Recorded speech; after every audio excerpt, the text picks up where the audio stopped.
Mike Arce, my friend, it is so good to have you back on the show. I am excited, as I always am, to be on your show. Listen, I have been following you as I always do. I've always followed you on social and check out all the amazing things that you are doing. And I've got a question for you. Yes. When am I going to see the Mike RC show on mainstream TV? Oh, man. I reckon that's your next step. I'll tell you right now, if my wife finds out we're having a Mike RC show, her eyes will roll so back in her head that I'll have to surgically put them back. Well, I've got to tell you, honestly, just the incredible work you've done over the couple of years that I've known you, it has just been phenomenal. I mean, we first met when you had produced and launched the GSD show. Obviously, you're doing amazing things with Loud Rumor. Your most recent project, of course, is the G.O.A.T show, which I want you to tell everyone about. And then we're going to have a quick chat about your book. So tell everyone about the G.O.A.T show. Yeah, so two things. Number one, the GSD show is actually going to be making a return. Yes. Now, is it a secret if we're on a podcast saying it? But yeah, it's coming back. We're moving into a new office, bigger, better, awesome stage, everything. And we are going to be finding a way to get your butt down there too. Show. We got some awesome people coming on. So it's great. And, people like you and I, our mission is obviously the same, right? We just want to help people from all different angles in the same industry. And I'm glad that there's more people doing it, right? So it's great. And then the G.O.A.T show is a show that I created initially because I wanted to find a way for me to get three things. I wanted three things badly. One, I wanted coaching, which, as you know, I'm a big advocate of hiring coaches and mentors, and it gets expensive, Chantel, really, really expensive. So how can I find a way to give them value in return to where I don't have to pay so much for coaching, but I can get some good coaching? Second reason is because I wanted to build my network. And so the best way to network is you meet a guy and he knows a guy, and usually they're at the same caliber or better, and then you just kind of keep going. And next thing you know, you've got a really good circle over time. And when you're wanting to make some great connections in spaces that maybe you don't have any in yet, it goes a really long way when you've got people that you know that can make those intros. And then the third reason is credibility. It's just a fact. Like, we've had people that have admitted to signing with our company just because they saw me with Marcus Lemonis from The Prophet.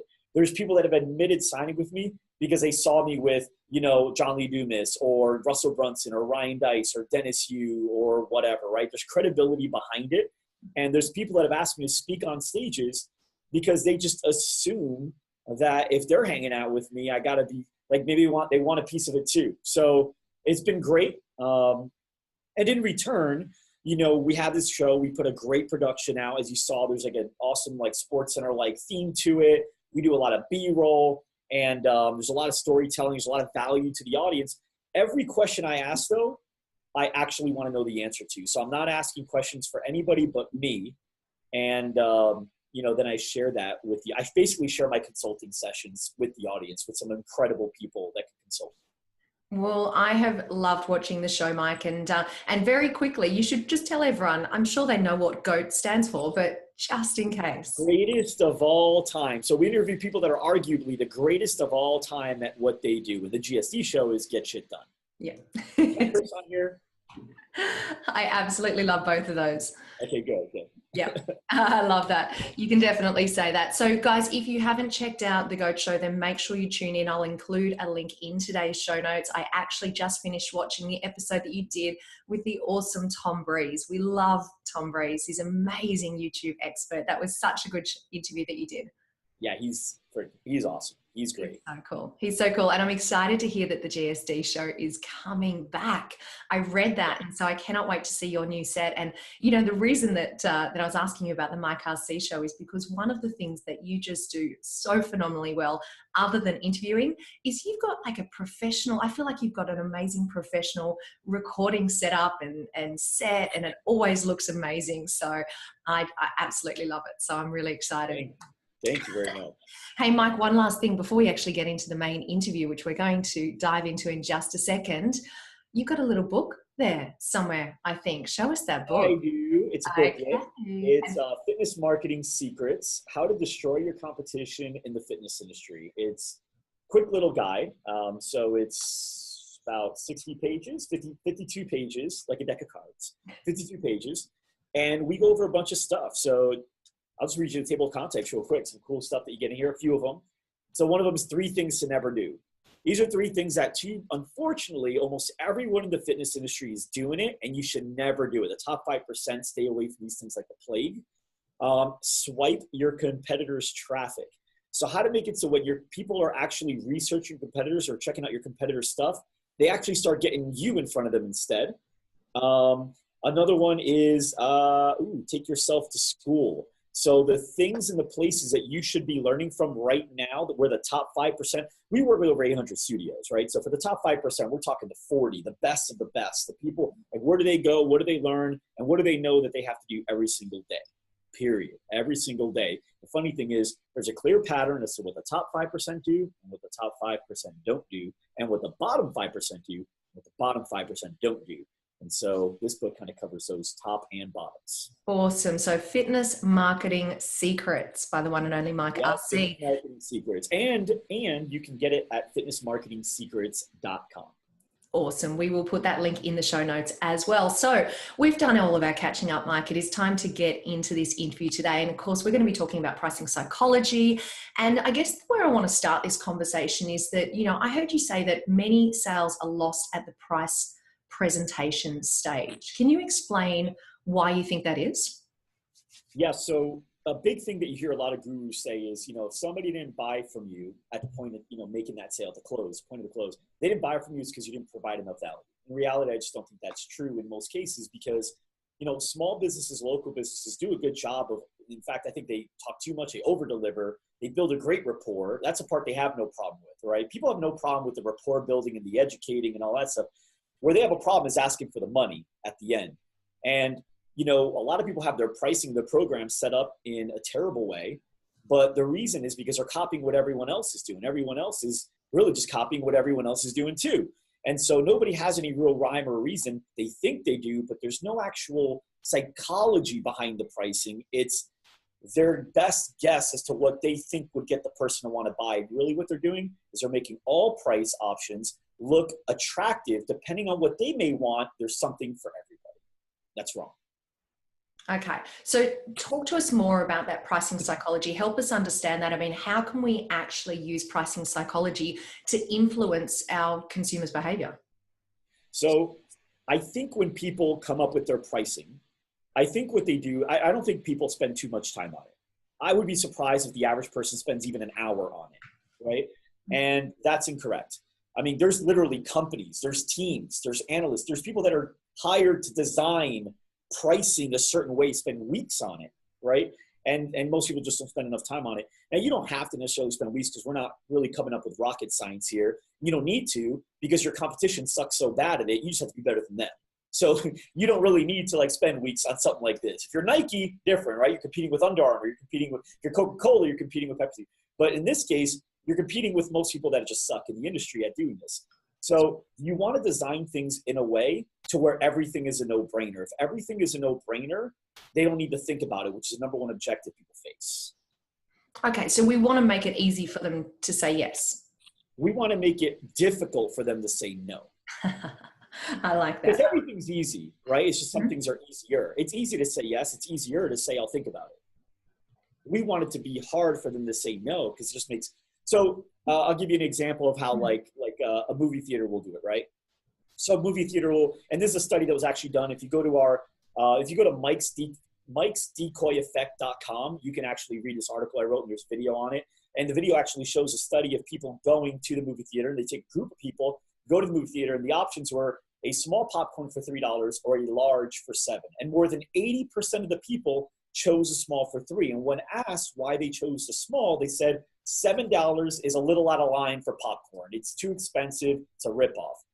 Then what they did is they took the same demographic, same size, a volume of people, put them in, and what they did was they kept the small for $3, they kept the large for $7, but then they added a medium for $6.50, right? So small $3, medium $6.50, large $7. That's all they did. More than 80% of people selected the large now, right? But here's the great thing. For the people that selected the medium, or the small, all that cashier had to do, she didn't have to be a great salesperson. All she had to do is say, you sure you don't want the large? It's only 50 cents more. And everyone go, okay, yeah, let's use the large. You can watch it. You watch the study, right? See, what happened is they want the large. They didn't say, let's create an option for everyone. If they did, it would have been $3 for the small, $5 for the medium, $7 for the large. That's how everyone, depending on what you want, will get something right? What they did is said, I want to sell larges. Therefore, I'm going to create something that's symmetrical to the large with the exception of one variable, and it's going to be less attractive of a variable. 7 and 650 are very close together, but for 50 cents more, it makes sense. The $3 one doesn't even get any attention. No one even looks at it. Before, it was the one everyone ran to, but with the addition of the medium for 650, it's completely ignored in the next study. And now it just becomes to a no-brainer. Of course, 50 cents more. Why would I ever pay $6.50 for a medium? For 50 cents more, I get something twice as big. Mm-hmm. And so that's an example of psychological, processing when you're making that pricing, that packaging. Mike, I love that example that you just shared, and I do want to encourage everyone to check out that article that you wrote on the pricing decoy. We'll make sure that we put a link in today's show notes. So what I would love you to do is take that psychology and that you just talked us through with the popcorn, the movie analogy. Talk to us about that in terms of a personal training business owner, or say a small studio owner, perhaps even an example that you've worked with. Let's put it in the terms that we can all, apply to our business. Let's chat about that. How to work for a PT. First thing, 3 options. Now, for this example, right? Now, keep in mind, there's not one way to raise your kids. There's not one way to get in shape. There's not one way to sell a program. So there are different ways you can do. There's a 2 pricing option that works okay as well. We're not going to talk about that. It's a little bit more advanced. Let's talk about the 3 pricing option, which everyone could do today. Everyone could do this process today, okay? So first thing is you have to understand what type of a studio you are. Like, what's your offerings now? Is it by times a week? So for example, we have a 1-time-a-week package, a 2-time-a-week package, and an unlimited package. Or are you contract? Like, they're all the same, but we have a 3-month, 6-month, 12-month. What is it? Okay, now you know what you are. And by the way, packages, you should find a way to do recurring revenue. Get away from the packages. People that say, oh, packages work better in our business, don't understand their business. Packages don't work better in any business, okay? Recurring revenue works better. Now, if you're looking for an option that's easier to sell because you want to find something that's easier to sell for your skill set today, well then yeah, you stick with your comfort zone. But what I'm telling you is what's best for your business is recurring revenue, and level up your skill on selling that so that it's easier for you to sell that, because you're going to need recurring revenue. Okay. Let me just step in for 2 seconds, Mike. So what you're saying is having people on, I don't know if this is an Aussie term, I think it's international. So having people on direct debit, recurring dues. Direct debit, yeah. So every month it's $150 a month or $250 a month or whatever it is, right? Yeah. Getting used to that, because every time you have to ask me to buy, or hey, your sessions are out, did you want to get another 12? Like, come on, seriously, you're giving me the option every month. Just let it come out. I don't even pay attention to it. So anyway, okay, so I have to pick one for this example, so I'm not going to do both. In my article that I wrote, I do both. Okay, but let's just say you're the type of studio that does, like, okay, if you want to come here once a week or twice a week or 3 times a week or unlimited or whatever, right? Let's say that's your style. Okay, great. First off, we got to eliminate 1, because you can only have 3. So let's say 1 time a week, 2 time a week, unlimited. 1 time a week, 2 time a week, unlimited. Mm-hmm. Now what we do is we say, which one do we want to sell? Everyone wants to sell the unlimited. And you should want to sell the unlimited. Okay? The only reason you wouldn't want to sell the unlimited is because you don't have a lot of members yet, for you to realize that even the unlimiteds will still only come 1, 2, or 3 times a week anyway. So there are the people that don't have enough members yet, they think, like, if we do unlimited, what if everyone comes 6 days a week? Yeah, no, won't happen. That'd be amazing that you tapped into the one community that values fitness that much. Okay. It's not going to happen. Okay, so 1, 2, 3, 1 time a week, 2 time a week, or unlimited. Okay, so now you want to sell unlimited. So what we need to do is we need to make the next one, 2 time a week, so similar in price that it just makes no sense to go with the 2 time a week. And then we need to make the 1 time a week so different looking that no one will choose it, okay? So this is gonna sound crazy. People that are listening to this are gonna think it's not gonna work, and that's every reason why it will work, okay? So what you're gonna wanna do is we start with the one we want to sell. Want to sell unlimited. Okay, what do we wanna sell that for? What I don't know what your industry is, right? Like Pilates, because you got reformers and stuff like that, like it may be more expensive than your HIIT studio or boot camp. So you got to know what you are and where your margins are. But let's just say you go, I'm okay with selling it for 150. 150 a month, unlimited, I'm happy with that. Great. If that's the case, first, 149.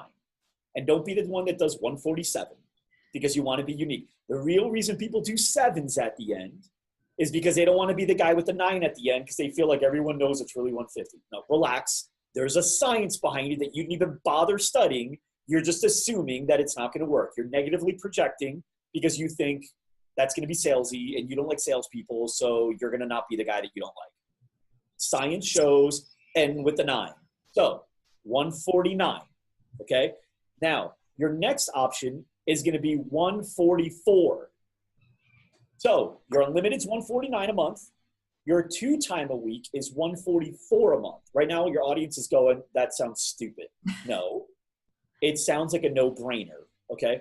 Now, your 1 time a week is going to be, it's not going to make sense not to do it, right? So what you're going to do is you're going to pick something like 139 or 129 or 124, 134, right? So what you're ultimately doing is, let's say we go at 124, 124, 144, 149. So 1 time a week, 134, 2 time a week, 140 or 124, sorry, 1 time a week, 124, 2 time a week, 144, unlimited, 149. Now we're not done then. We're not done. There's more. That 149, you have to look at everything horizontally, okay? So I see this to the left, middle, and the best one's on the right. Now, underneath that, you're gonna have, underneath the 149, you're gonna have a bunch of stuff that just doesn't come with the first and second option. For example, free body fat testing, free BMI testing, free measurements, nutritional consult, free t-shirt, free water, whatever. It doesn't matter. We make a decision. This is the one I'm selling. And the other products are only designed to make that one the no-brainer. When you do that, you can do what you're supposed to do, which is not rely on great salespeople, because you're not going to find them at an affordable cost in this industry, not to rely on great salespeople to close. The pricing sheet will do the closing for you. And so what you do is you turn the sheet and go, here you go. So these are different options. Which one kind of jumps out? That's all you say. Because it makes no sense, to them, it only makes sense to pick the last one. And they just buy. This is important because when everything makes sense, it takes me a little longer to look at it all. When everything makes sense, I have to make sense of it for me and my life and my routine, because most people don't have a routine yet. Now, you may, right? A fitness professional may. The average person doesn't have a routine yet. So for them, they're thinking like, can I do this 1 time a week? What's my schedule look like? And so if the pricing is set up like 119, 149, 179, they're really making sense of it. And so now what happens is discomfort starts settling in. Because what does every employee do? The salesperson gives them a sheet and stands there uncomfortably. Now, at a restaurant, the waiter walks away, right? They give you the menu and they walk away. There's no pressure to look at all the options. But it's weird to do that, right? In the fitness world, you don't say like, here you go, I'm going to walk away. I'll come back in a minute and a half. Tell me which one you like. Take your order. Yeah. So here what happens is if I don't make my decision in 5 seconds, that 6 second, I'm uncomfortable. That 7 second, I'm uncomfortable. Not only am I, the consumer, uncomfortable, the salesperson's uncomfortable. So now the salesperson, if inexperienced especially, will feel the need to break the silence and start suggesting stuff, right? Like, you know, for you, I think it would be good if we did. And now if there's any misalignment with what I was thinking, which you're probably going to do, now I feel a disconnect. Everything in sales is subconscious. Our brain doesn't, so don't make sense of it. Because if you make sense of it, that's not the reason I'm buying, right? How many times have you looked at everything on paper and everything makes all the sense in the world, but it doesn't feel right, so you don't do it? Vice versa. How many times has everything made sense. I'm sorry, nothing made sense on paper, right? Everyone you know is saying, don't do it, but it feels right. Like you believe in it and you do it. So your gut makes the decision. Your brain just rationalizes if it's too big of a risk, right? So when you're trying to rationalize it for them, you're actually hurting the sale. And for them, because you're allowing them to use their rational mind as opposed to gut, you're hurting the sale. And that's why you get a lot of I need to think about it. And you need to get away from I need to think about it by making it a no-brainer. Because if you have no brain, you can't think. And that's what a no-brainer is. Make it a no-brainer, no need to think about it, close the sale, move on, and you don't even need a great salesperson to do it because the sheet does all the work. Phenomenal. I love everything that you've just gone through, and I want to thank you for just going to so much detail around that, because at the moment I can actually see that pricing sheet in my head, and I'm hoping that all the FBP family can see that as well. They're visualizing exactly what you just stepped us through. I've got a couple of questions around that, Mike. Really, first, even if they can't visualize it working for them yet, in that article that I share with you, mikesdecoyeffect.com, there is a video that's a compilation of all the fitness studio owners that trusted me and sent me a video saying how it worked for them. I'm batting 1,000. Nobody doesn't make that one work. Awesome. So there's a couple of things that I want to touch on here. Number one is just how important, and you referred to it as a pricing sheet, I think you called it. And I hate this, that I come across so many conversations or PTs, not so much studio and gym owners, but I guess PTs that don't have a formalized pricing sheet, that just kind of fly off by the seat of their pants and just have a conversation with someone. So I love your recommendation on having that written down and having that sheet written.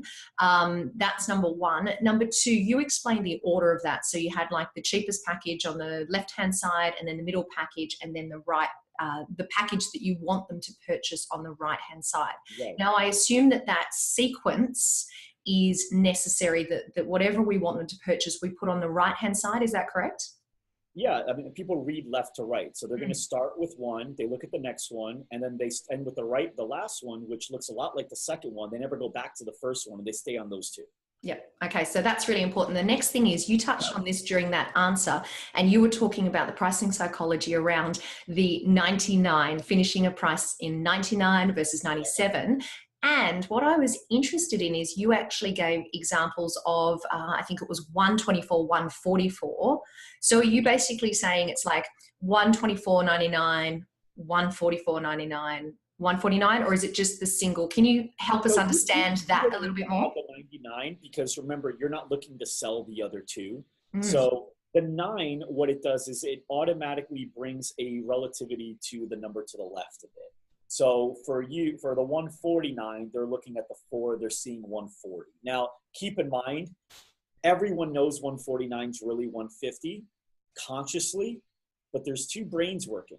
They can't get past it. It's kind of like, you ever look at like one of those images and like, you know, it's something else, but you can't, and then finally, like whatever it is, like then you finally see it, like it's a man kissing another woman. But like when you looked at it the first time, it's one of those weird designs, right?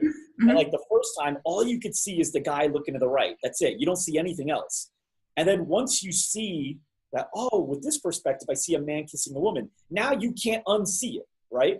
So the brain works in a weird way to where even though we see something, sometimes we can't our subconscious can't get past something else.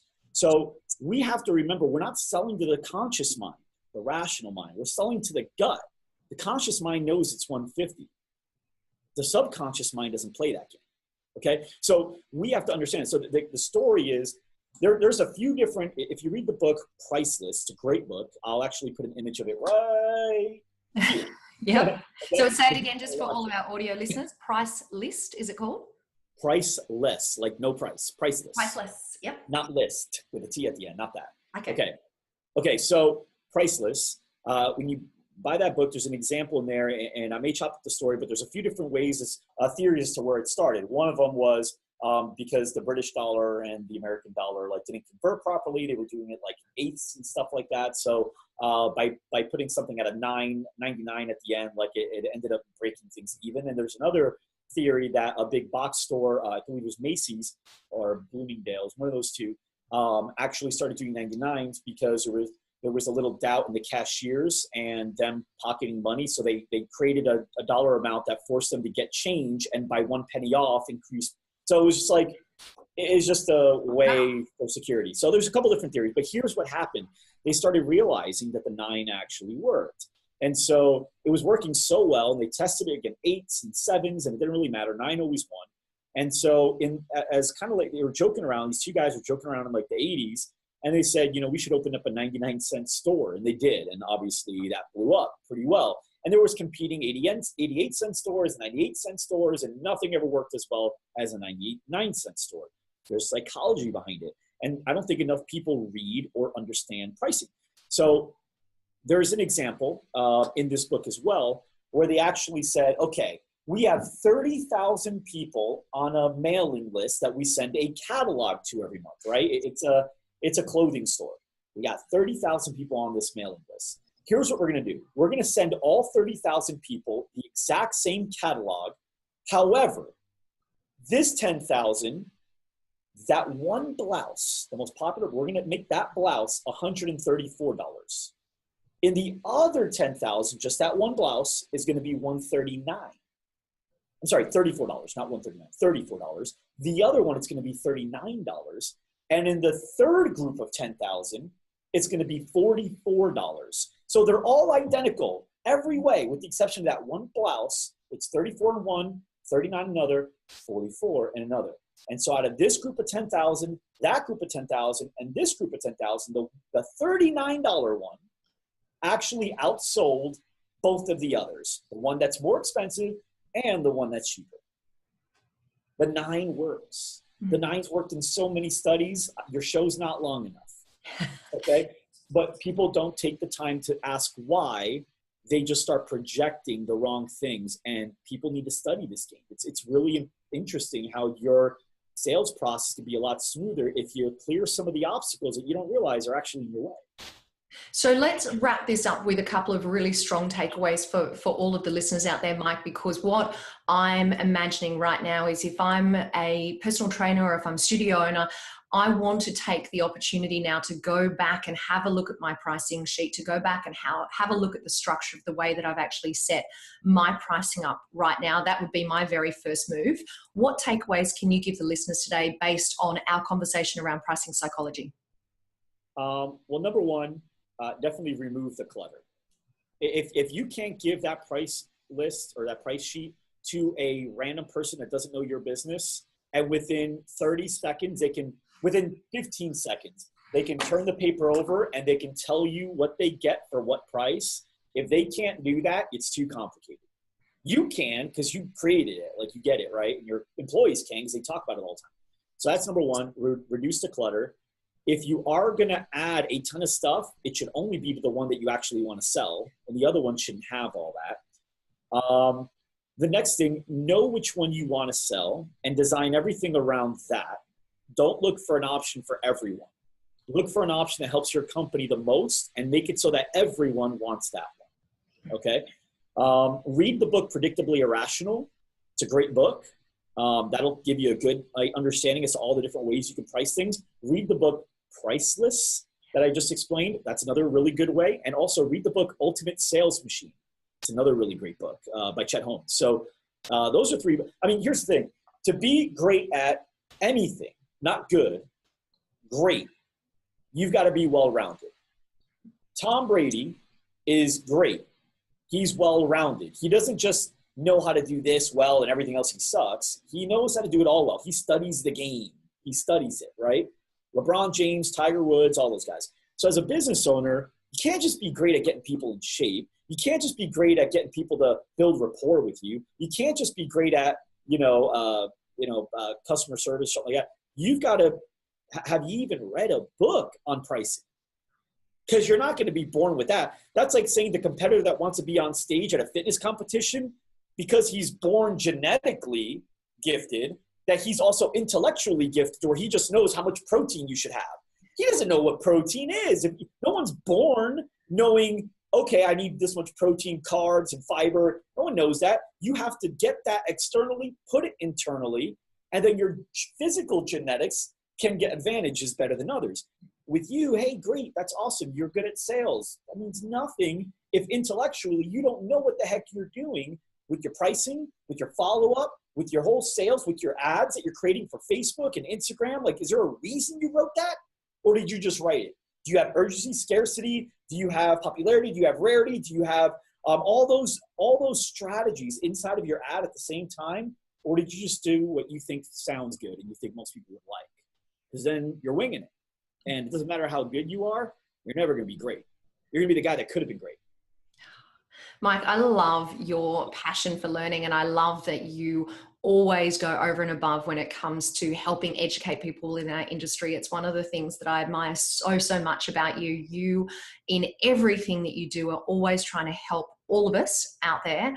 And I want to thank you so much for that, because in, the 30 minutes that we've been speaking together, you've really, I think, given us so much to think about. You've given us an opportunity to really go back and reassess what we've got within our businesses when it comes to our pricing sheets and how we're presenting our pricing to our members and to our personal training clients. So I honestly cannot thank you enough. And I want to tell you that your first show that we did, when was that? Was that like I feel like it was 2 years ago. It was ages ago when you came on and talked to us about sales. It absolutely rated its pants off, that show. And I know this one is going to be exactly the same. So I want to thank you so much for, once again, everything that you do for our industry. And thank you for coming on and sharing your expertise with us today. You got it. And here's the thing. As a podcast host, I know you just wrapped up. Yeah. You've got one thing to say. I just realized I cheated your audience by not giving them one good takeaway that I think would be important. You go for it. Is that okay? You've got the stage. Never do your best to avoid looking in the industry for inspiration on what you should do, as well as far as offers go, as far as advantages go, as far as competitive advantage go in your marketing message. Avoid looking in the industry, because you're never going to win being an echo. You're going to win being a voice, right? And so what I always recommend doing, and this is what I do as well, look outside of fitness and what's working outside of fitness, and how can we bring that into this industry? So I'll give you an example, right? You heard of like the 72-ounce steak, like when you go to restaurants, and like, if you eat the 72-ounce steak, it's free, and you get a t-shirt, and we put your name on the wall. But if you can't eat it, you got to buy it, right? You heard of that. You've seen them all over. Right? Totally. That's awesome. You know how many people that brings in? It brings in TV shows. It's good for PR. It's good for everything. So let's say, as an example, you're a spin studio, right? Now, for all you people that are not spin studios, stay with me here. But if you're a spin studio, and let's say you have like the metrics where it shows you like rotations per minute, calories burned, and some people have like that power, right? Where it'll say like, oh, we're at, I just did a power, an effort of 259. Like that's your score, right? And so at the end, you can say, okay, what do people rarely hit? Let's say it's 500, right? Let's say almost nobody hits 500. You had a couple people tops in years. So you could say, hey, attention competitive people in Springfield. Do you think you have what it takes? Get free spin classes on us for life. For every class you can do a 500 score. Few people have done it, and many more have tested and failed. Could you do it? Right? Now think about the people that you bring in. What kind of people you bring in? Competitors. People that can, like, right? Like people that like, they want to fight, they want to battle. And most people are going to. I'm in. I'm signing up. Right? I'm like, I got to see how far off am I? Yeah. Right? And if you win, it's free, and it's free every time you can do it. And I'll give you a t-shirt, and we'll put your name on the wall. But if you can't do it, well, then you got to let us keep that $25 that you paid when you first walked in. Right? Now, some of you guys that are yoga studios are going, well, that won't work for me. I know. There's more ideas in that. You didn't think about that one until I said it. But what can you do? What's Tesla done? What's Coca-Cola done? What has Macy's done? What is being done right now that when you look at it, you should always watch commercials. Never forward through commercials. Never. Why are you waiting to watch the entertainment consumers want when you should be watching what businesses are doing to grow? Study that. get a little education every 3 minutes, for 3 minutes every 15 minutes, right? Watch 3 minutes of commercials every 15 minutes of entertainment. Study it. Why did that work that way? How could I do something like that?